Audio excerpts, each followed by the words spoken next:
Vous êtes sur TV5 Monde, bienvenue. Si vous nous rejoignez dans 64 minutes, c'est l'heure de 64 débats. L'Europe est-elle en train de tourner le dos à ses valeurs? Les migrants déboutés du droit d'asile et qui refusent de rentrer dans leur pays pourront désormais être expulsés vers des pays tiers, c'est-à-dire en dehors de l'Union européenne, par exemple au Rwanda, en Ouganda ou encore en Ouzbékistan. Et ce n'est pas tout, des policiers pourront effectuer des visites domiciliaires pour vérifier que des citoyens n'hébergent pas des personnes en situation irrégulière.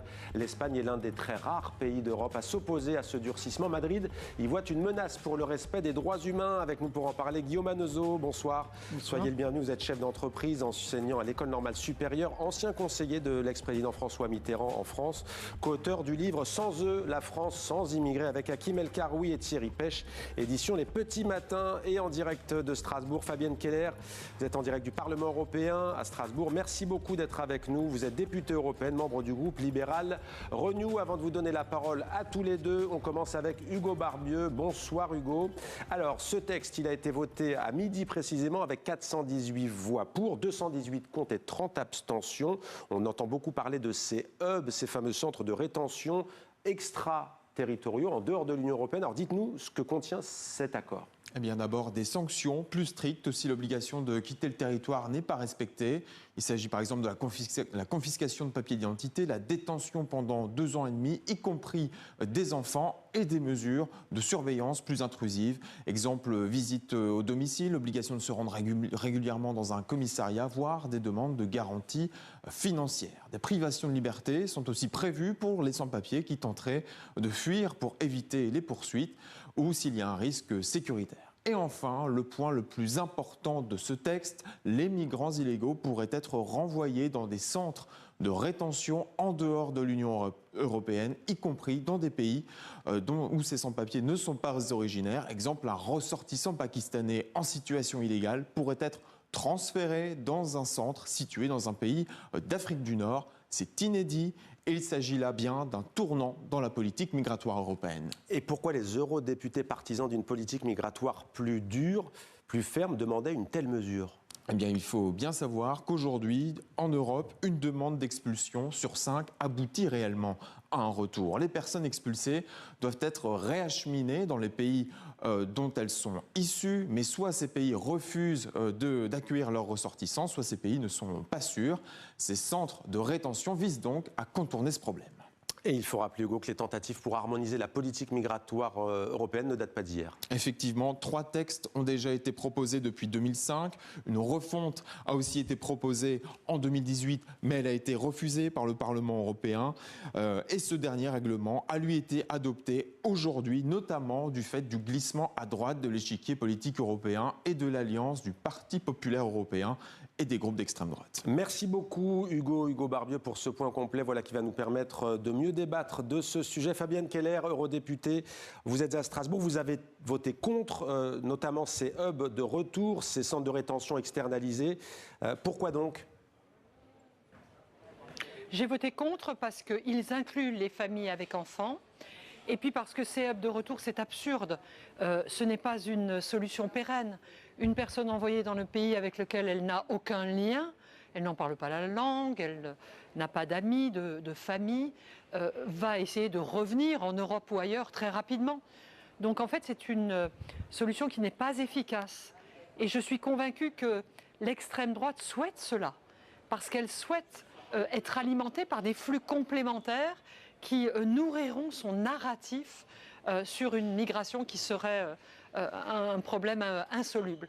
Bien au contraire, je voudrais, si je peux me le permettre, rajouter le pacte asile-migration à la présentation des textes adoptés. Ce pacte a été adopté à la fin du précédent mandat. 10 textes, c'est un sujet compliqué, les mêmes textes dans toute l'Union européenne, mais maintenant il faut les mettre en œuvre. Et je suis frappée que quelqu'un comme Bruno Retailleau, notre ancien ministre de l'Intérieur, il n'a rien fait, alors qu'il est prévu qu'on enregistre toutes les personnes qui rentrent illégalement. Et pour pouvoir les expulser, il faut aussi savoir qui entre. Il était prévu, sont prévues des procédures accélérées aux frontières pour les gens qui ont peu de chances d'avoir l'asile, pour gérer plus correctement les gens et leur donner l'information sur peuvent-ils ou pas rester rapidement et ensuite les retourner en 3 mois, mais de manière volontaire. M. Retailleau n'a pas mis en place ces mesures qui nécessitent de la mobilisation de moyens, du management, du travail avec plusieurs administrations. Mais pour être en maîtrise, c'est ce pacte qui a été adopté avec une majorité centre, droite et socialiste, un pacte qui respecte les droits des personnes, qui prévoit aussi un droit, par exemple, au conseil juridique, une protection des familles et des mineurs, qui est une solution beaucoup plus équilibrée. Et c'est un sujet, évidemment, l'extrême droite ne l'a pas voté, et le combat aujourd'hui. Et c'est un sujet qui vous tient à cœur, on va y revenir, effectivement, les enfants notamment. Guillaume Anzo, est-ce que ça vous choque, ce pacte migratoire ?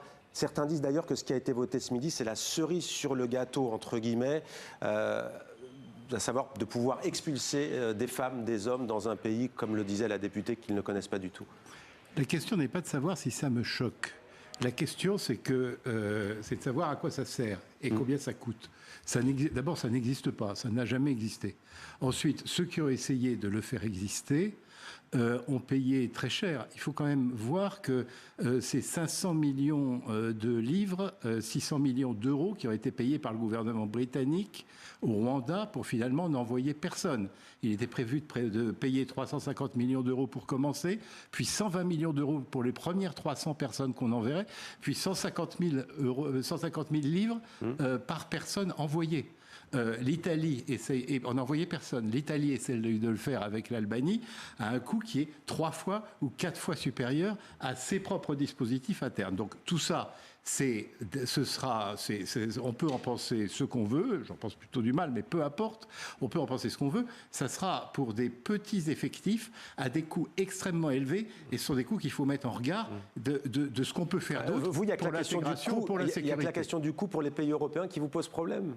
Non, il y a bien sûr une question de principe. L'Europe essaye, qu'est-ce que ça veut dire d'envoyer les gens dans des pays où ils n'ont aucun lien. Bon, l'Europe essaye, avec différentes majorités, d'organiser le phénomène des migrations. Nous sommes tétanisés par ce phénomène parce qu'on a dit aux Français qu'on n'avait pas besoin de l'immigration, et c'est pas vrai. On a besoin d'immigration. On est extrêmement interdépendant avec les gens qui travaillent, les immigrés qui travaillent chez nous. On aura de plus en plus besoin d'immigrés et il faut l'organiser. Et comme on a dit aux Français qu'on n'allait pas en avoir besoin, on est tétanisé à la fois dans l'application des dispositifs dont parlait Mme Keller, qui essayent de mieux organiser de façon humaine au sein de l'Union européenne les dispositifs d'admission et de rejet. Et on sera tétanisé aussi, et c'est normal parce que c'est un truc fait uniquement pour la galerie, on sera tétanisé aussi dans l'application de ces autres dispositifs votés avec l'extrême droite qui visent à essayer de renvoyer plus de monde. Ce sera très peu de monde à la fin. Fabienne Keller, vous avez proposé, alors je ne peux pas me permettre de dire un amendement puisque ça n'existe pas d'amendement dans le point de vue juridique européen, mais une mesure particulière. D'abord, quelle est cette proposition? Est-ce que vous avez été entendu? Est-ce qu'elle a été adoptée ou rejetée? Alors j'ai tenté, pour limiter la catastrophe qu'est ce texte dans son application, j'ai tenté d'exclure les familles avec enfants de ces hubs de retour. Et c'est ainsi que j'ai proposé ce qu'on appelle une division techniquement du texte. Et en fait un rétablissement de la proposition de la Commission européenne qui les excluait bien de ce concept soi-disant innovant. Malheureusement, cela supposait de réouvrir la négociation et majoritairement mes collègues s'y sont opposés. Pour moi, c'est une des mesures, mais votre collègue en a présenté bien d'autres qui ne sont pas efficaces, qui ne servent à rien et qui sont en fait pas du tout effectives. Par exemple, rallonger énormément les durées de détention. L'objectif, c'est pas du tout de détenir les personnes. La plupart ne sont pas des criminels. La plupart, c'est juste des personnes qui ont tenté leur chance. Il faut simplement leur dire fermement, mais humainement, qu'il faut qu'ils retournent chez eux et s'ils souhaitent venir travailler en Europe, qu'ils remplissent les conditions, puisqu'en parallèle, nous avons pu adopter, avec la majorité modérée cette fois, une coordination de la migration légale. C'est un enjeu majeur, puisque le besoin démographique existe dans tous les pays d'Europe, une migration saisonnière, une migration permanente. Parlons des compétences qu'il nous faut et construisons les partenariats avec les pays du Sud qui peuvent nous proposer ces compétences. Dans le Caire, nos hôpitaux, nos maisons de retraite travaillent aujourd'hui avec des personnes d'origine étrangère nombreuses, nos informaticiens, la cybersécurité, de nombreux domaines, la logistique, de nombreux domaines très importants pour faire fonctionner notre société ont besoin de migrants, comme le soulignait Monsieur Enzo. Alors justement, Guillaume Enzo. Madame la députée, Donc, puisque vous je pense citez... qu'il faut parler près. Ouais. Il faut Allez-y. parler vrai aux Français, pardonnez-moi. Ouais. Alors justement, puisque vous Non, il citez faut parler vrai aux Français. Ouais. Alors il y a un petit décalage, je vais juste faire réagir peut-être notre invité en plateau. Guillaume Anzo, justement, puisque la députée évoque la question de l'emploi, vous nous plongez dans une France en 2030, c'est dans 4 ans, et c'est la catastrophe, il n'y a plus d'immigrés, une France sans eux, quasiment, et donc dans les EHPAD, dans les hôpitaux, il n'y a plus de cuisiniers dans les restos en arrière-cour. Pourquoi est-ce qu'à travers ce récit, vous essayez d'alerter l'opinion publique? Il y a vraiment, selon vous, si l'Europe continue dans ses politiques migratoires, un risque majeur, sérieux, pour les économies des pays européens? Non, c'est pas l'Europe, c'est la France. Oui. Aujourd'hui, même les pays identitaires qui sont dirigés par des gouvernements identitaires ou par les sociodémocrates danois acceptent, en proportion de la population, font rentrer l'Italie 2 fois plus, le Danemark 2,4 fois plus. L'Italie de Giorgia Meloni plus que la France. Giorgia Meloni 2 fois plus que la France. Le Danemark 2,4 fois plus que la France et le Royaume-Uni 4 fois plus puisqu'ils ont remplacé des travailleurs européens par des travailleurs extra-européens. Donc ce besoin, c'est un besoin qui de toute façon existe. Nous sommes les seuls à raconter aux gens qu'il n'y a pas besoin. Dans les autres pays, les identitaires, ils essayent de donner aux gens l'illusion du contrôle en fermant l'accueil par l'asile et en ouvrant l'accueil par le travail. Vous connaissez mais comme à la fin, les gens qui rentrent par l'asile ou par l'étude avec le nombre de chômeurs en France, vous connaissez le discours de certains hommes politiques de droite dure ou d'extrême droite de dire qu'il y a assez de chômeuses et de chômeurs en France pour ne pas faire venir d'étrangers, et c'est le discours du patronat qui veut baisser les salaires et faire venir des immigrés. Que répondez-vous, vous d'ailleurs, le professeur d'économie? Les immigrés bouchent les trous du marché du travail aux 2 endroits où les métiers sont en tension. Là où il y a les métiers les plus durs, et on ne trouve pas assez de gens pour les faire, bon. Et puis aussi les métiers les plus qualifiés. C'est aussi 20% des médecins spécialistes à l'hôpital sont des immigrés. C'est aussi les métiers les plus qualifiés du BTP, c'est aussi les métiers d'ingénieur en informatique, et c'est en même temps les métiers d'aide-soignante, les gens qui s'occupent des vieux, tous les métiers durs. Bon, si vous rendez la vie impossible aux gens par des mesures qui sont déjà écrites, on n'a rien inventé dans cette dystopie. On a juste appliqué des mesures qui sont déjà écrites, qui ont été présentées au Parlement, dont le but n'est pas de chasser les immigrés. On ne chassera pas les immigrés. On leur rendra simplement la vie impossible. Et comme ils sont demandés ailleurs, parce que toute l'Europe est entrée plus tôt que nous dans un déclin démographique, parce que l'Europe a arrêté plutôt que le reste des pays, a arrêté de faire des enfants plutôt que nous, et ben, ceux dont on a le plus besoin, ceux qui sont le plus adaptés au marché du travail, seront les premiers à partir. Fabienne Keller, votre réaction sur la France qui d'ailleurs dit qu'elle n'appliquera pas ces expulsions de migrants hors Union européenne parce que c'est contraire à la Constitution, mais si un ou une nouvelle présidente arrive, par exemple Marine Le Pen, puisque vous y avez consacré un livre, cher invité Guillaume Anzo, Marine Le Pen, présidente Dystopie politique 2026-2029, si Marine Le Pen arrive, elle peut très bien, ou un autre d'ailleurs, modifier cette législation. J'aimerais vous entendre, Fabienne Keller, sur la position de la France et sur ce qui vient d'être dit. Alors, bien sûr, il y a ce risque. S'il y a une bascule en France, la Constitution pourra peut-être être modifiée si le Parlement l'accepte avec les 2/3 de sa majorité. C'est un scénario catastrophe contre lequel je m'engage en étant très mobilisée aux côtés de Gabriel Attal. Non, il nous faut éviter cela, mais bien sûr, ce serait possible, comme c'est possible déjà dans l'un ou l'autre pays européen qui a un gouvernement autoritaire. Nous venons de voter un texte qui est applicable à l'échelle européenne. Il n'est effectivement pour l'instant pas applicable en France.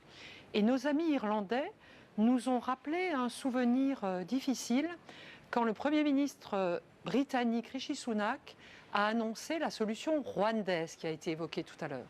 Eh bien, des migrants se sont déplacés vers la République d'Irlande.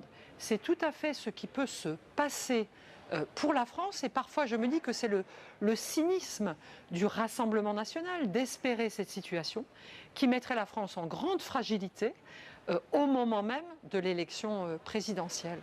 À travers les postures de l'extrême droite, il faut bien voir qu'ils ne cherchent pas à mieux gérer, mieux gérer les questions migratoires, mieux respecter ces populations qui sont des personnes qui ont droit à respect et considération. On leur donne juste pas le droit de séjourner sur notre territoire. Le Rassemblement national cherche plutôt à aggraver le problème. Rallonger par exemple les durées de séjour obligatoire pour qu'un travailleur qui reste illégalement sur le territoire puisse avoir enfin accès à un titre de travail. C'est ce qu'a fait M. Retailleau en faisant passer ça de 5 à 7 ans. C'est mettre plus de personnes aux mains des marchands de sommeil. Là où Mme Meloni, M. Enzo l'a dit, elle est très pragmatique. Elle régularise, personne ne le dit. Comme l'Espagne, 500 000 travailleurs. Merci. Et elle est en train de construire un accord avec le Bangladesh pour faire venir des flux de travailleurs dont elle a besoin. Donc l'extrême droite gestionnaire nous ment et par contre est extrêmement dure avec certains migrants irréguliers. Merci beaucoup Madame la députée Fabienne Keller d'avoir répondu à nos questions en direct de Strasbourg. Merci beaucoup Guillaume Anzo. Je rappelle donc, si on veut mieux comprendre les enjeux, sans eux, la France sans les immigrés, avec Hakim El Karoui. Thierry Pêche, c'est aux éditions Les Petits Matins. Merci à vous.